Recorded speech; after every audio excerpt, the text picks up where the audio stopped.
sou Rafael Rosas, 19 anos de mercado de seguros, trabalhando sempre com inovação, estratégia digital e automação de processos. Eu estou aqui hoje para compartilhar com vocês um pouco dos meus aprendizados, minha viagem para o Vale do Silício, participação no Global Summit da Singularity University.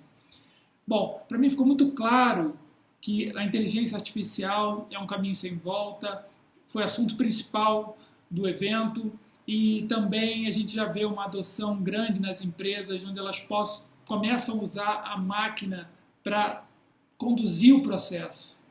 Ela aprende com o processo e toma decisões durante o processo, que é o que a gente chama de machine learning.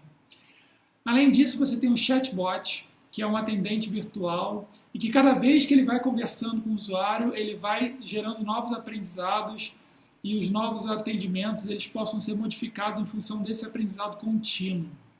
É possível também, através de uma publicação de uma foto, seja no Instagram, no Facebook, identificar que sentimento que o usuário quis passar naquela publicação. Outro exemplo interessante é o tom de voz. Você está no call center falando com um atendente e a máquina já consegue identificar durante uma ligação quando foi que houve uma oscilação, seja um tom mais agressivo ou não, isso já é possível ser identificado. Todos esses processos gerando automação, gerando velocidade e o homem e máquina trabalhando juntos. Para que tudo isso seja possível, é necessário uma quantidade muito grande de dados. E é exatamente isso que está acontecendo. Nos últimos 2 anos foram gerados mais dados do que em toda a história da humanidade. Bom, aí a gente fica pensando assim, mas e toda essa automação, ela vem para tirar empregos? É interessante a estatística quando a gente olha os países mais desenvolvidos tecnologicamente e as menores taxas de desemprego estão lá. Não é curioso? Por que isso acontece? Acontece porque novos empregos aparecem, né? Você tem, por exemplo, o data scientist, você tem um especialista em analytics, então começam a aparecer novas profissões e a gente precisa ficar antenado o que está por vir, para cada vez mais a gente se transformar como profissional. É interessante também como que dados podem ser usados de outras formas, como o que chama Internet of Things, né? Internet das coisas. Então você tem, por exemplo, wearables, que são aqueles smartwatches que monitoram, fazem monitoramento de saúde, identificam, por exemplo, quanto espaço você deu durante os dias e vai te dando dicas de como você pode melhorar a tua performance. Você pode hoje já, por exemplo, usar uma camisa que tem sensores e te ajuda até a corrigir a sua postura. Exatamente. E esse tema está diretamente ligado com saúde.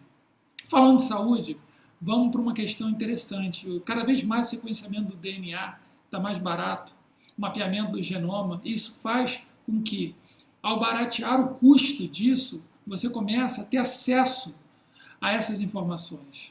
E te dá uma informação preditiva. Se eventualmente no futuro você pode vir a ter uma doença. E aí o que você faz? Você começa a se prevenir. Você começa a se prevenir para que essa doença não venha a acontecer.